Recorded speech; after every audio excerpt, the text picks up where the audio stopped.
yang namanya satu hari itu kan ada 24 jam dong ya gitu ya. Nah itu pintar-pintarnya kita juga sih ngatur gitu. Kerja itu kan mungkin 8-10 jam lah ya. Sisanya mungkin 8 jam lagi buat tidur. Nah sisanya lagi dibagi antara me time sama family time. Ini luar biasa rupanya hubungan antara kesehatan mental sama produktivitas. Yang pertama bahwa ternyata dari 5 orang dewasa usia kerja itu mengalami gangguan kesehatan mental. Sebagian besar kerugian ekonomi itu akibat penyakit mental. Dok, sebenarnya kalau step-stepnya ada nggak sih kalau dari tingkat gangguan kejiwaan step 1 ini apa? Kayak kalau penyakit kayak stadium lah Bu. Sebenarnya ada nggak sih step-stepnya? Ya, dilihat di sini ada tuntutan kesehatan fisik, kesehatan mental. Itu kan sebenarnya kan bukan hanya di ranah karyawan saja gitu kan. Tetapi seorang pimpinan juga itu kan rentan sekali dengan kesehatan mental gitu ya. Gitu, apalagi pemimpin itu tombak utama semuanya, tanggung jawabnya semuanya di pimpinan gitu kan. Berjalan atau tidaknya suatu dunia usaha itu sendiri itu. Bagaimana Pak? Dari Pak Damsyar barangkali mungkin yang namanya kesehatan mental itu jangan sampai dilupakan di lingkungan pekerja, karena memang kalau tanpa kesehatan mental pasti produktivitas turun. Kemudian juga jangan sampai memang menjadi gangguan jiwa nih gitu. Mumpung belum ada gangguan jiwa, kalau udah mulai stres-stres sedikit harus langsung ditangani supaya nanti itu juga akan mempengaruhi ke lingkungan pekerja yang lainnya pasti. Podcast Apindo Kabupaten Bekasi yang selalu menginspirasi dalam mencari solusi. Hai sahabat Apindo dimanapun berada, selamat datang di podcast Apindo Kabupaten Bekasi yang selalu menginspirasi dalam mencari solusi. Saya Eva, senang sekali hari ini bisa menemani podcast episode kali ini. Bersama saya juga telah hadir Pak Ortis dari bidang ketiga, dan kali ini kita mengundang narasumber yang luar biasa ya Pak ya. Ya, terima kasih Bu Eva ya. Hari ini kita mengundang narasumber yang luar biasa. Keren banget. Ada Ibu Dr. Gabriela Tantular, spesialis penyakit jiwa. Selamat datang Ibu di podcast kami. Terima kasih. Ada Bapak Haji Damsyar, STMT, Wakil Ketua Bidang 4. Terima kasih Pak sudah hadir jauh-jauh. Terima kasih Dokter. Dokter saat ini tugas di IMC Cikarang ya Dok? Iya betul sekali. Apa kabar Dok? Baik. Baik ya Pak Damsyar, apa kabar? Sehat selalu, alhamdulillah. Sehat selalu ya. Untuk hari ini kita akan membahas topik yang powerful banget gitu. Jadi bagaimana tantangan dan solusi yang nantinya di tempat kerja, di dunia usaha, di dunia kerja. Jadi kesehatan mental itu di lingkungan pekerjaan itu seperti apa? Nah topik kali ini adalah kesehatan mental di lingkungan kerja. Gimana tantangan dan solusinya? Betul ya, Ibu. Tapi sebelumnya Ibu Gabriel, kalau boleh sahabat-sahabat Apindo tahu, Ibu Gabriel prakteknya di mana ini? Oh di Rumah Sakit IMC Cikarang. Setiap hari Selasa, Rabu dan Jumat. Kalau itu mulainya dari jam 1 sampai jam 3 sih. Oh. Jadi full ya, Selasa, Rabu sama Jumat ya, iya, cuma betul. Senin doang ya, sama Kamis yang nggak ada ya Bu. Baik ada. Ibu. Tapi dari sekian banyak spesialis ya, kenapa ya Dok pilih spesialis kedokteran kejiwaan? Wah asik banget, soalnya kan kita bisa ngelihat perilaku manusia kayak gitu, dan emang kayaknya makin kesini makin aneh-aneh ya kayaknya. Ya.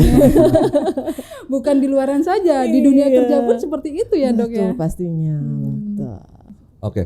Kalau kita bicara soal produktivitas di lingkungan Bu, selain fisik kita harus sehat, mental kita juga harus dijaga, harus seimbang ya Bu ya. Terus bagaimana sih mencapai keseimbangan antara pekerjaan sama kehidupan pribadi Bu? Kadang-kadang kan ada yang kerja sampai jam 10 malam, 11 malam, istirahat nggak ketemu keluarga dan apa. Ada trik-trik khusus nggak Bu kalau dari Ibu? Oke, kalau dari saya sih mungkin gini. Yang namanya satu hari itu kan ada 24 jam dong ya gitu ya. Nah itu pintar-pintarnya kita juga sih ngatur gitu. Kerja itu kan ya mungkin 8-10 jam lah ya gitu ya. Nah sisanya mungkin 8 jam lagi buat tidur. Nah sisanya lagi memang harusnya ada dibagi antara me time sama family time. Nah itu yang benar-benar harus quality banget gitu. Jadi keluarga itu nggak merasa kayak sampai kehilangan sosok ayah atau sosok ibu gitu, tapi tetap jadi seseorang yang benar-benar hadir dalam keluarga gitu. Apalagi bagi seorang ibu ya, Iya, yang bekerja betul. juga di rumah juga, anak, Iya. suami dan lain sebagainya gitu ya Pak. Sekarang untuk Pak Damsyar kalau dari dunia usaha itu seperti apa peran HR untuk kesehatan mental ini Pak? Jadi Sebelumnya saya mau menyampaikan dulu ini nih terkait dengan produktivitas tadi yang pertanyaan Pak Ortiz sebelum saya ke Mbak Eva tadi, bahwa apa sih hubungan antara kesehatan mental sama produktivitas. Jadi saya baca jurnal ya di Research Gate yang ditulis oleh autornya Pak Nicholas Simarta dari Universitas Udayana. Ini luar biasa rupanya hubungan antara kesehatan mental sama produktivitas. Yang pertama, bahwa ternyata 1 dari 5 orang dewasa usia kerja itu mengalami gangguan kesehatan mental. Keren. Parah artinya. Luar biasa. Luar biasa. Biasa ya, Pak ya. Iya, Banyak yang sekali. kedua bahwa sebagian besar kerugian ekonomi itu akibat penyakit mental. Ya, karena apalagi untuk pekerja-pekerja yang nggak punya akses sosial ya. Sehingga menjadi kurang produktif. Kemudian yang ketiga yang parah lagi adalah ternyata hampir setengah biaya kesehatan di Amerika itu adalah untuk mengurangi depresi akibat gangguan mental. Kemudian ada lagi ternyata gangguan mental itu menyebabkan 5,9% hilangnya hari di Jerman dan 14% ketidakhadiran karena sakit di Inggris. Jadi wah, luar biasa gangguan mental ini menyebabkan penurunan produktivitas. Kemudian disebutkan juga bahwa ternyata kerugian dunia secara global secara ekonomi hampir $1 triliun per tahun karena menurunnya produktivitas. Dan yang terakhir adalah ternyata dari 60% populasi dunia itu yang dimana mereka adalah usia kerja, ada diperkirakan 12 miliar hari kerja yang hilang setiap tahun karena depresi dan kecemasan. Jadi inilah kenapa kita harus konsen terhadap pembahasan terhadap kesehatan mental ini, karena dia langsung berurusan atau berakibat pada penurunan produktivitas kerja. Baik Pak Damsyar. Ya? Pak Damsyar, kalau di tempat Pak Damsyar apa trik-triknya itu untuk produktivitas biar lancar atau apa? Kadang-kadang karena kami juga, saya pribadi sama Pak Damsyar dekat ya, sering ada acara, kegiatan, satu organisasi. Saya pernah main ke tempatnya Pak Damsyar, mungkin ya ada olahraga atau apa. Baiknya seperti apa Pak Dam ya? Ya, kalau pertama tadi kalau trik-triknya sih, yang pertama jadi kita sebagai HR ini tentu harus aware lah ya terhadap, karena kan HR itu Bu, kalau istilahnya dari urusan sejadah sampai haram jadah. Jadi kita urusin semua tuh Pak Ortiz. Nah, oleh karena itu ketika kita ngurus-ngurusnya hal-hal yang gini, maka kita harus lihat dulu sih di kalangan pekerja kita ada nggak orang-orang yang terkena gangguan mental health ini. Ya, pertama biasanya nanti Bu Dokter tentu lebih paham lah ya. Di antaranya kalau kita yang paling gampang itu memang ngelihat ketika ada kinerja karyawan yang turun, kemudian gampang tersinggung, absennya meningkat, kemudian sering ditandai juga dengan turunnya kesehatan fisik. Maka oleh karena itu apa yang harus kita lakukan pertama sebagai HR adalah ya kita mengadakan olahraga yang teratur, ya, tidur yang cukup, nanti makan yang berimbang, kita harus konsen terhadap kantin kita.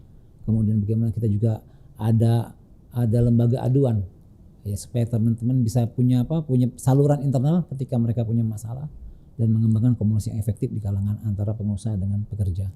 Baik Pak Damsyar. Ibu Gabriela tadi yang dijelaskan ini banyak ya pekerja-pekerja kena gangguan mental atau apa. Kalau boleh tahu Bu, selama menjadi dokter emang betul Bu banyak pekerja atau banyakan dari sisi apa? Ibu-ibu atau malah ibu rumah tangga juga banyak yang stres? Saya Karena di rumah terus kali Iya, ya, betul. stres malah, atau ada baby blues juga mungkin ya. Ya kadang-kadang kan ada orang bilang bukan hanya kerja aja, di rumah ngurus anak juga anak bikin juga stres sama, ya. gitu kan. Mohon maaf Ibu, ada biasanya rata-rata itu dari pekerja atau dari mana Ibu yang menghadapinya Bu? Oke, sebenarnya memang kalau misalnya berdasarkan statistik ya, yang jelas memang usia produktif, walaupun dia memang belum bekerja pun gitu ya, itu memang gangguan jiwa itu paling sering ditemukan ya memang di usia produktif gitu.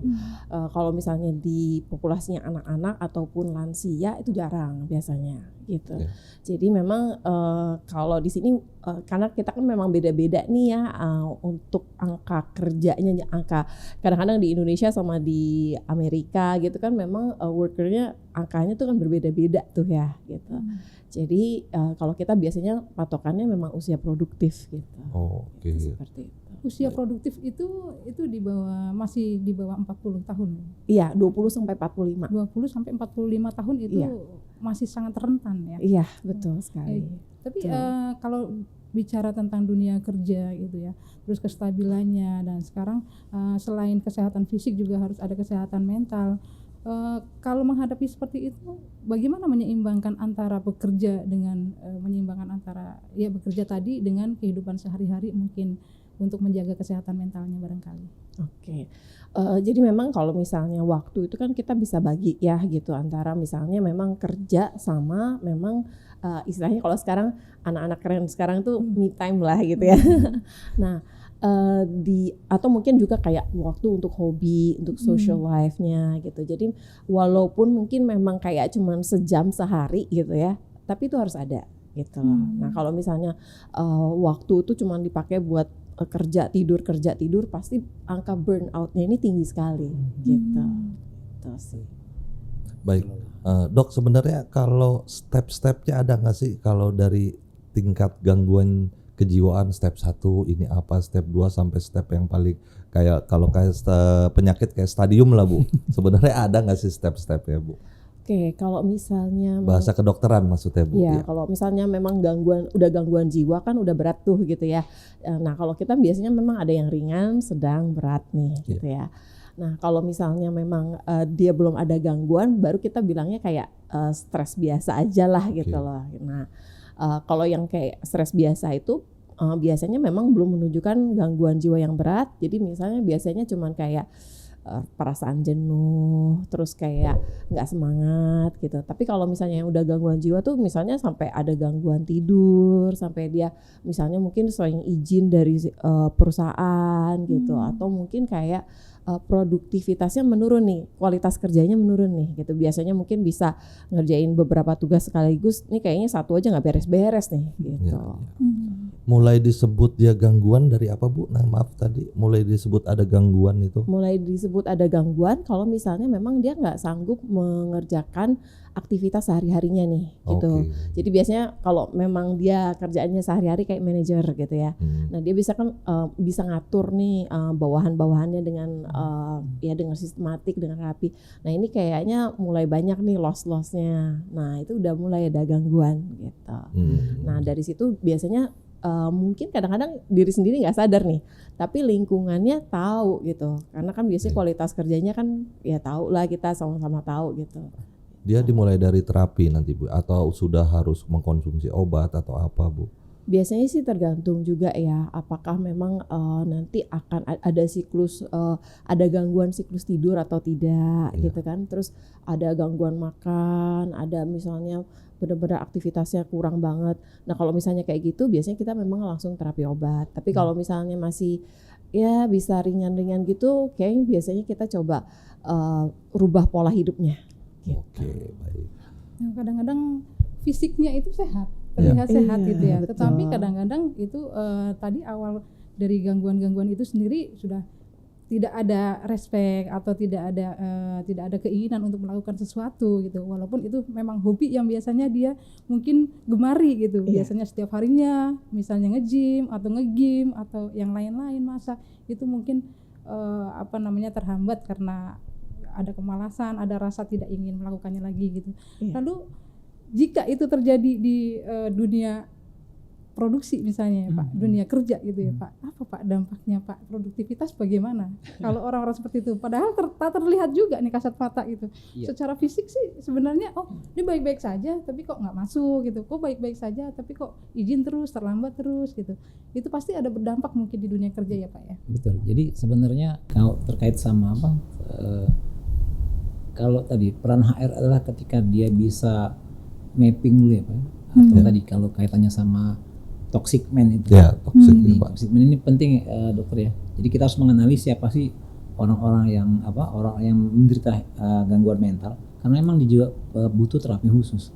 Nah, itulah peran HR untuk bisa pasang mata, pasang telinga itu, sehingga ketika ini bisa dideteksi dini, kita harus lakukan tindakan. Dalam konteks seperti ini maka Kita harus ada kalau sekarang kan ada kita bentuk satgas tuh kalau di perusahaan itu udah kewajiban juga tentang misalnya satgas pelecehan seksual, satgas sex harassment, power harassment itu sekarang ada. Jadi ini kewajiban perusahaan untuk kewajiban perusahaan untuk membuat bidang seperti ini atau lembaga seperti ini, sehingga ketika nanti kita sudah mendeteksi karena seperti itu, maka kita harus lakukan penanganan khusus. Nah, setelah itu ya kita tadi tetapkan. Jadi kita kasih tahu mereka. Kemudian yang kedua adalah kita tetapkan batasan.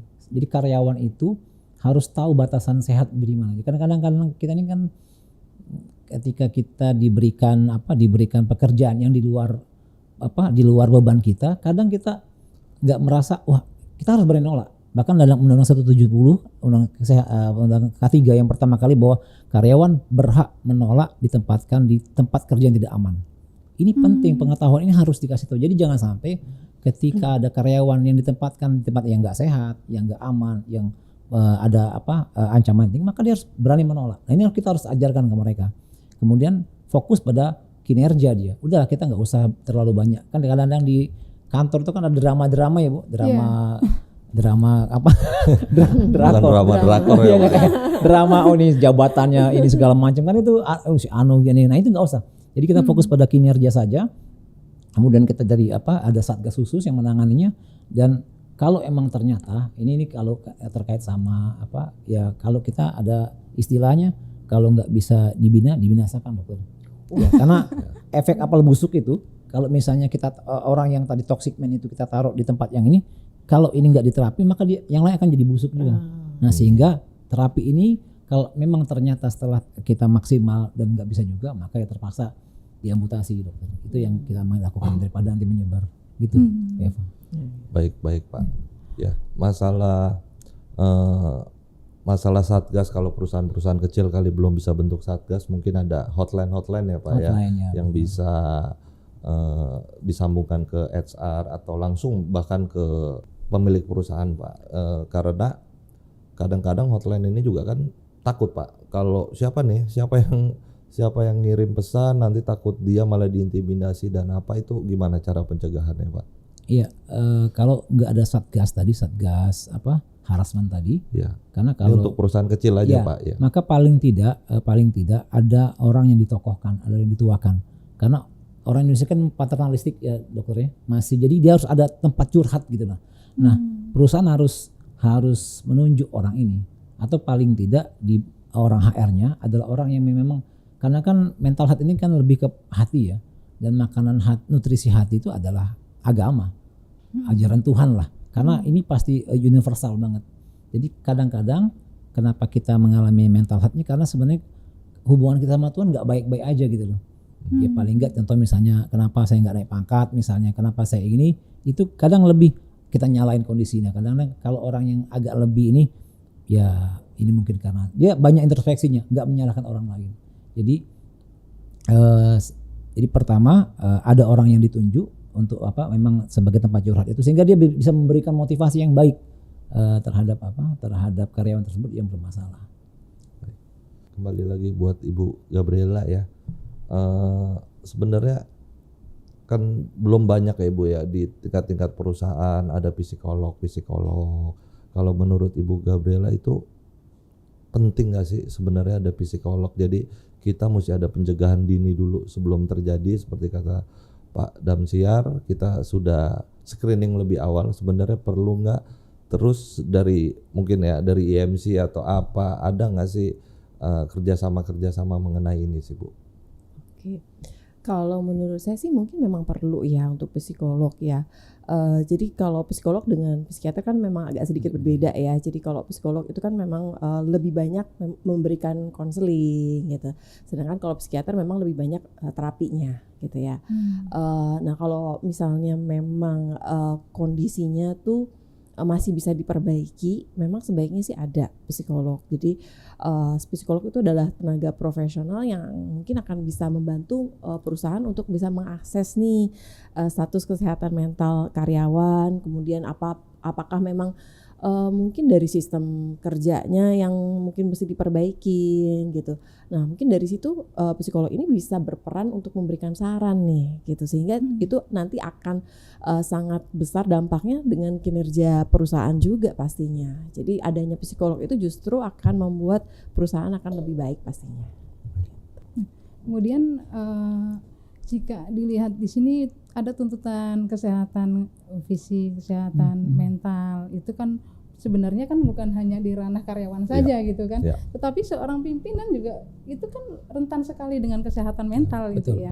Gitu, apalagi pemimpin itu menjadi tolak ukur, tombak utama semuanya, tanggung jawabnya semuanya di pimpinan gitu kan, berjalan atau tidaknya suatu dunia usaha itu sendiri itu. Bagaimana Pak? Dari Pak Damsyar barangkali mungkin. Jadi memang ada satu tulisan jurnal lagi dari Littlefield Stitzel dan tahun 2014 ya. Dia mengatakan bahwa terdapat 5 pilar tempat kerja yang sehat secara psikologis. Yang pertama itu dia menekankan kepada kepemimpinan yang suportif. Jadi pertama kali ternyata peran pemimpin dalam mewujudkan sebuah lingkungan kerja yang nyaman itu menjadi penting. Yang kedua ada kejelasan peran, yang ketiga ada engage karyawan, kemudian ada pengembangan, development dan antusiasme. Nah oleh karena itu bagaimana seharusnya tadi peran pemimpin itu ketika dia membawakan kepemimpinannya itu makanya tidak ada yang paling benar teorinya itu. Artinya itu yang kita, kalau kan para pendahulu kita sudah mengatakan bahwa kepemimpinan itu harusnya dia posisinya itu ada 3 perangan. Pertama adalah Ingarso Song Tolodo, Ingmadio Mangunkarso, Tuturi Handayani. Jadi seorang pemimpin itu jangan terus di depan saja sehingga dia nggak pernah lihat anak buahnya. Kadang dia harus di tengah, kadang dia harus di belakang, dia harus mendorong, kadang dia. Jadi gaya kepemimpinan itu penting juga diperhatikan oleh seorang pemimpin agar dia nggak stres.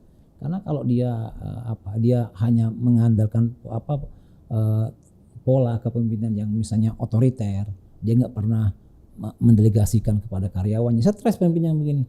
Kalau saya pribadi ingin mengatakan bahwa rugi kalau kita sebagai pemimpin itu tidak memaksimalkan peran anak buah kita. Kita ini kan jadi jangan ya tadi ada unsur trust yang kita harus berikan kepada anak buah kita, silakan didelegasikan. Kita juga kadang-kadang partisipasi, kadang-kadang kita juga harus memimpin. Jadi oleh karena itu pemimpin yang stres itu sebenarnya adalah pemimpin yang tidak bisa menggunakan memaksimalkan peran anak buahnya secara maksimal sehingga dia stres. Tapi di luar sana kan memang nyatanya masih banyak seperti itu Pak. Contoh pemimpinan yang otoriter dan lain sebagainya mungkin. Nah, disinilah peran Apindo Kabupaten Bekasi dalam hal ini. Kita kan sering mengadakan pendidikan. Artinya untuk seorang HR Bu, karena dia memang sehari-harinya berhadapan sama karyawan, urusan human resource ini atau human development atau human capital apapun namanya, maka kadang HR ini kan memang basicnya ada yang bukan dari akademisinya bukan memang HR gitu loh. Makanya ada pendidikan Apindo mengadakan HR Porton HR.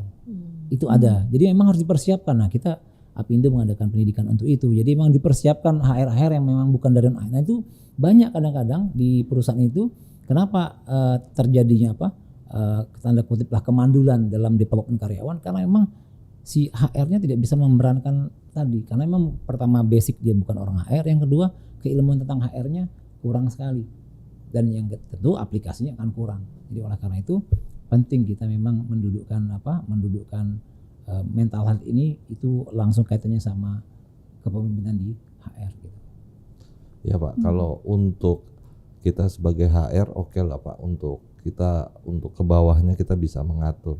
Nah, kalau ada kesehatan mental atau apa dari pengusaha sendiri Pak, mungkin pengusaha dia lagi kurang job tapi dari teman-teman pekerja juga menuntut ini itu, bagaimana sih peran HR ke pengusaha? Kadang-kadang kan ada takut ngomong sama pengusaha nih. Iya. Kalau untuk level ke bawah berani, kalau untuk pengusaha kan agak sedikit berat ya Pak yang ngomongnya Pak. Pak Damsyar ada trik and trik. Ya, kalau kita, saya suka mengatakan kepada teman-teman di bawah bahwa kita, apalagi kalau misalnya ini PMA ya Pak ya, kita bekerja di Indonesia itu untuk puluhan tahun. Ya kalau orang ekspatriat itu kayaknya paling 5 tahun ganti. Maka oleh karena itu kita harus bisa meyakinkan kepada karyawan bahwa apapun yang kita lakukan sekarang ini adalah untuk masa depan kita. Nah, sehingga ketika nanti misalnya ada kebijakan-kebijakan pemimpin yang kadang-kadang kadang-kadang kurang berpihak atau kadang dirasa kurang aware lah ya. Maka kita harus tentu kita harus bersabar dulu. Jangan langsung mengambil tindakan-tindakan yang tadi. Kalau HR tuh kayak jembatan gitu. Saya mengatakan dia kayak bridge gitu. Apa sih ya jembatan? Jembatan itu memang diinjek-injek, tapi kan orang ketemu. Jadi kita tuh mempertemukan kepentingan pengusaha sama pekerja. Memang kita diinjek-injek nggak apa-apa. Nah, oleh karena itu orang HR tuh harus dia kalau orang yang tebal muka gitu ya. Jangan harus kupingnya dia harus tough, orangnya harus kuat. Nah, sehingga itu yang satu sisi kita harus ngomong ke karyawan. Yang kedua kita harus ngomong kepada pengusaha. Ya bahwa ya ngomong ke pengusaha itu sederhana kok sebenarnya. Dia akan percaya kepada kita trust ketika kita sudah menunjukkan kinerja. Jadi kita tunjukkan ini loh hasil kinerja kami Pak. Ketika jangan pernah kita menjanjikan kepada pengusaha kalau misalnya naikkan gaji kami nanti kami akan produktif, enggak. Kita juga harus tunjukkan ini harus bawa karyawan kita, tunjukkan kinerja Anda, pasti perusahaan akan membalasnya dengan baik gitu loh. Jadi jangan pernah meminta kepada kepada pengusaha naikkan gaji kami, naikkan bonus kami dengan janji, enggak. Tunjukkan maka akan diberikan. Take and give-nya gitu. Kalau sudah tunjukkan kurang baik, silahkan mencari tempat yang lain gitu Pak ya. Iya. Kembali lagi solusinya. Tidak ada solusi lagi ya Pak ya. Pasal pilihannya itu adalah pasalnya di kayaknya yang ditawarkan oleh pimpinan kepada karyawan juga sama. Jadi ketika dia memang sudah lingkungan kerjanya sudah nggak nyaman, maka sebaiknya dia harus mencari lagi. Karena itu kan bekerja itu kan untuk kenyamanan kita kan. Kalau kerja kita sudah nggak nyaman, nggak aman, kenapa kita harus berlama-lama ya? Kita harus, ini baik juga untuk level-level di atas juga sama. Daripada dipaksain nanti malah kesehatan mental kita terganggu. Semakin memburuk gitu ya. Sedangkan pengusaha sudah ngasih level yang standar. Kalau kita mau lebih ya silahkan mencari lagi gitu ya Pak ya. Kurang lebih seperti itu.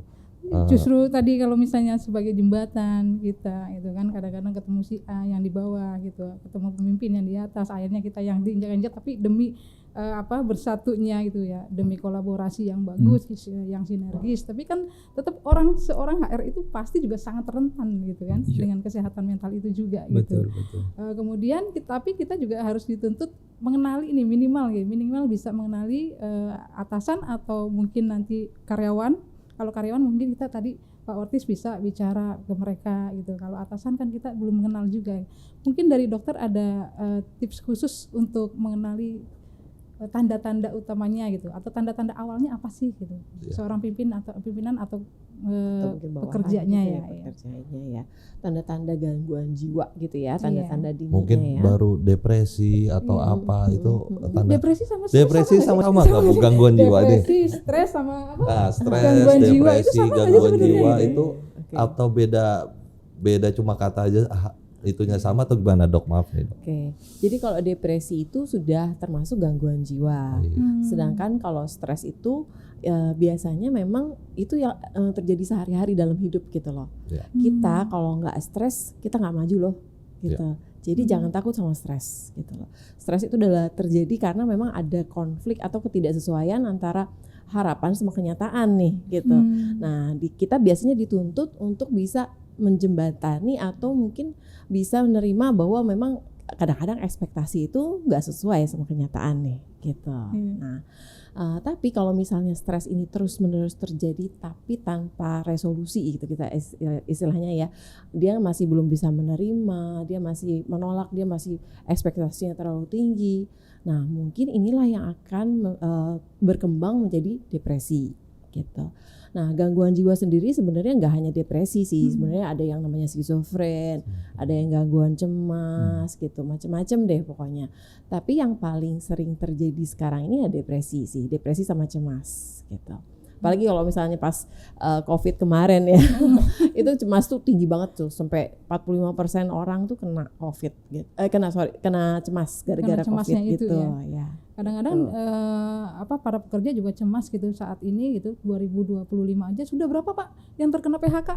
Itu juga luar biasa ya. Itu pasti ada berpengaruh juga ya Dok ya. Bagaimana menurut pendapat dokter? Nah, itu pasti banget karena memang pasti kan ujung-ujungnya ekonomi juga kan gitu. Maksudnya pekerjaan tuh untuk apa sih? Kadang-kadang ujungnya kan memang untuk penghidupan selanjutnya kan. Nah, kalau misalnya memang nggak ada pekerjaan kan pasti gimana nih saya bisa melanjutkan hidup nih gitu, seperti itu. Jadi itu memang pasti terjadi. Nah, cuman masalahnya apakah dengan kondisi seperti itu mereka menganggap bahwa itu adalah suatu tantangan atau mungkin malah jadinya suatu yang menjatuhkan mereka. Nah, itu bedanya. Kalau misalnya jadi gangguan jiwa itu mereka menganggap bahwa ya udah dunia runtuh aja gitu loh. Padahal sebenarnya mungkin ketika berhenti bekerja sebenarnya ada peluang lain kan yang mungkin yang bisa terbuka gitu loh. Nah, gitu, itu. Iya, gitu. Jadi mungkin memang ya disitulah kadang-kadang cara pandang orang kan berbeda-beda. Nah, yang mungkin memang kita harus coba sounding lebih dalam itu karena mereka tuh harus bisa memandang tantangan itu sebagai ya memang sesuatu yang harus diselesaikan gitu loh, bukan ya udah pasrah aja gitu. Kayaknya enggak banget deh gitu. Seperti itu. Kemudian ada trik khusus nggak untuk menghadapi yang atasan tadi? Oke, kalau atasan yang tadi ini kalau misalnya dari saya sih ya, balik lagi kalau misalnya tujuan kita kerja apa sih gitu loh. Nah, itu kan mungkin beda-beda setiap orang ya. Kalau misalnya memang ya mau nggak mau saya harus bertahan karena saya harus mencari penghidupan untuk keluarga, ya mungkin anggap aja dia lagi bad mood nih si atasan gitu. Besok baik lagi gitu. Kalau setiap hari bad moodnya gimana? Jadi bed rest. Pagi nih berangkat udah semangat nih, wah pasti oke nih kan pengajuan gitu. Nggak taunya pagi bad mood juga, sore masih bad mood gitu kan. Iya, betul. Ya, itu tadi solusinya Bu Eva, cari tempat lain ya Pak ya. Mau gimana lagi ya? Jadi memang sebenarnya PR HR itu adalah bagaimana membuat perasaan karyawan itu antara pergi berangkat bekerja sama pulangnya sama-sama senang loh. Jadi itu yang kadang-kadang jarang terpikirkan. Makanya perhatian kita tidak hanya HR itu tidak hanya sebatas pada lingkungan perusahaan saja, tapi kita juga harus perhatikan lingkungan di rumahnya. Kita harus kunjungi, kita harus lihat kalau dia misalnya karyawan sering nggak masuk atau sering sakit, kita mungkin harus berkunjung ke rumah. Sekali-kali kita kenapa sih kok dia sakit, ternyata lingkungannya nggak bagus, lingkungan kesehatannya nggak bagus. Itu yang pertama. Jadi PR-nya seorang itu dalam rangka untuk menurunkan tingkat kesehatan mental, meningkatkan kesehatan mentalnya. Yang pertama tadi menciptakan suasana lingkungan kerja yang aman dan nyaman tadi. Nah, tentu yang kedua bahwa perusahaan itu dia datang nggak cuma untuk kerja sebetulnya. Kalau di beberapa perusahaan kami yang lama dulu disebutkan bahwa kamu itu kesini nggak cuma sekedar bekerja, kamu harus belajar.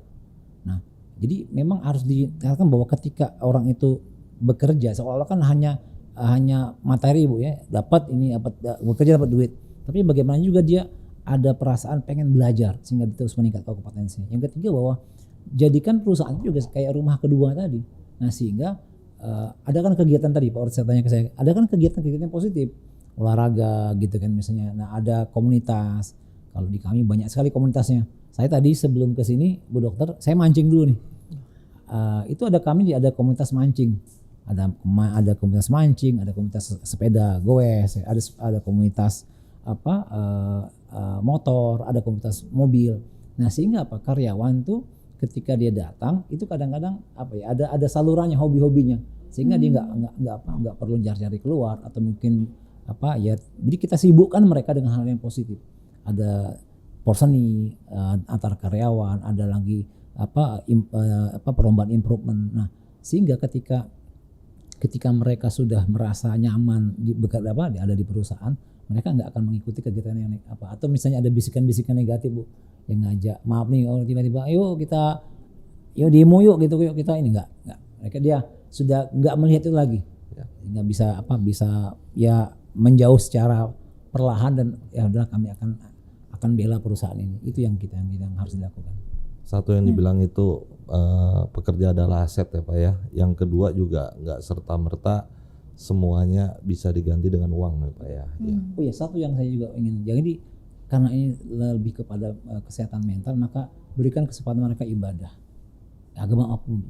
Jadi kalau dia pekerjaannya banyak yang muslim, bikin masjid ya, yang bagus, masjidnya jangan yang nggak bagus, yang bagus ya, yang ada AC-nya, tinggal mereka nyaman. Ada juga kalau misalnya ada Nasrani, sediakan ruang untuk mereka kebaktian. Jadi semua di fasilitas, dengan juga dengan mungkin mau umroh, mau korban segala macam.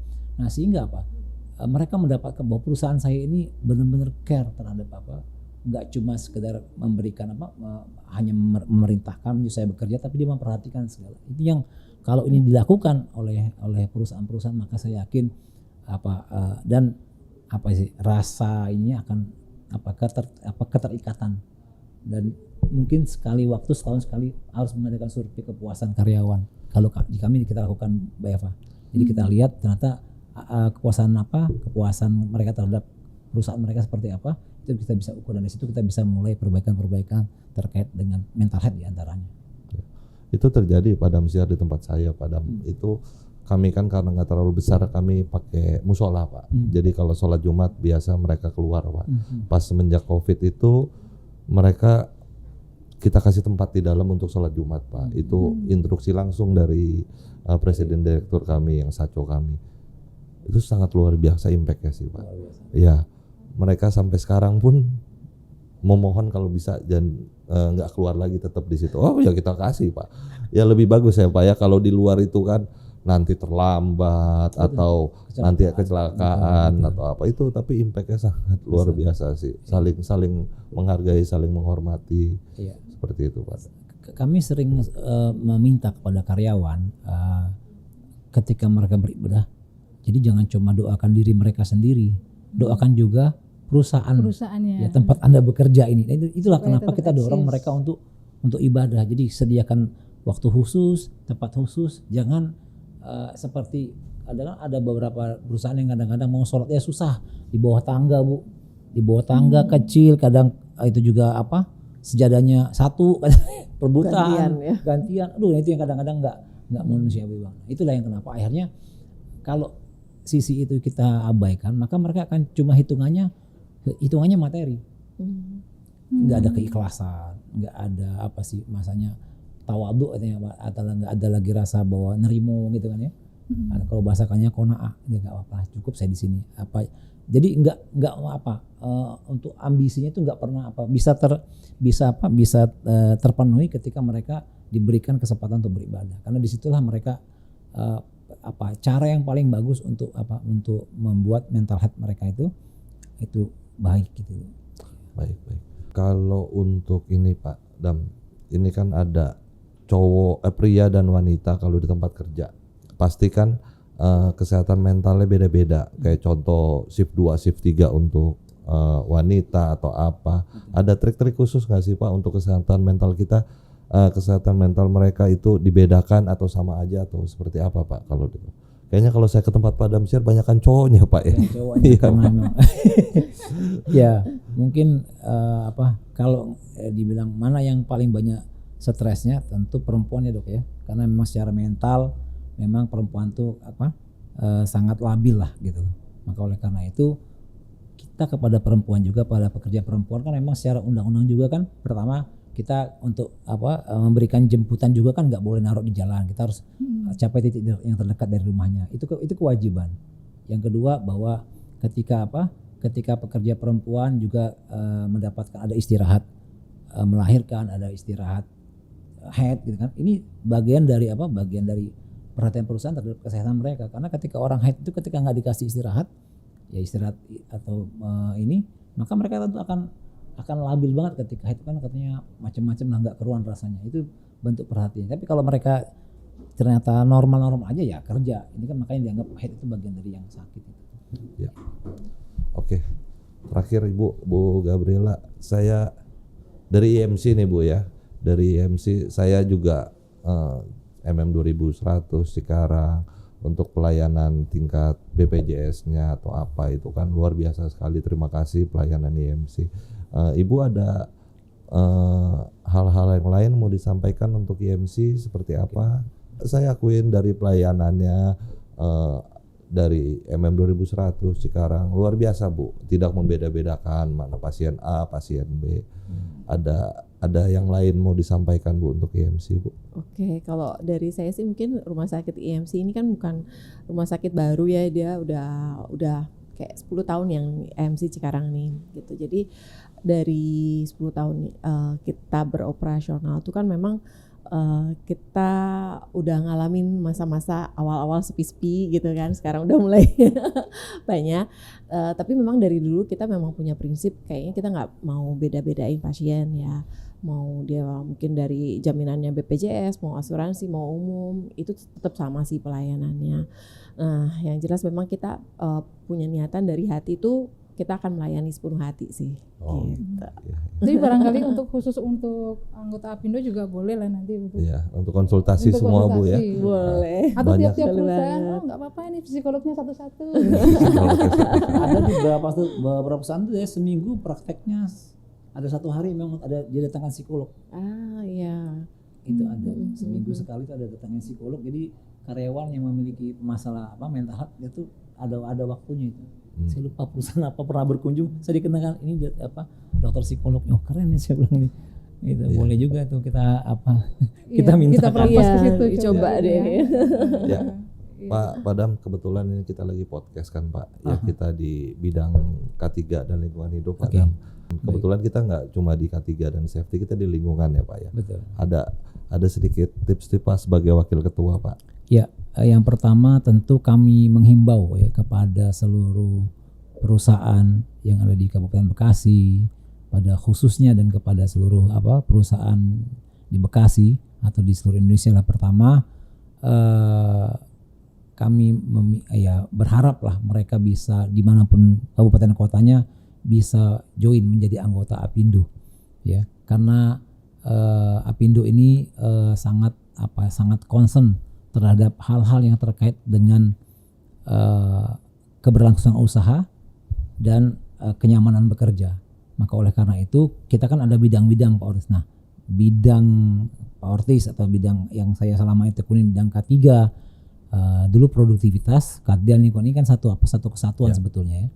Jadi karena dengan masuknya kita menjadi anggota Apindo, maka kita akan banyak sekali mendapatkan manfaat. Yang pertama, kita sering sekali mengadakan seminar maupun webinar yang terkait dengan keamanan kerja.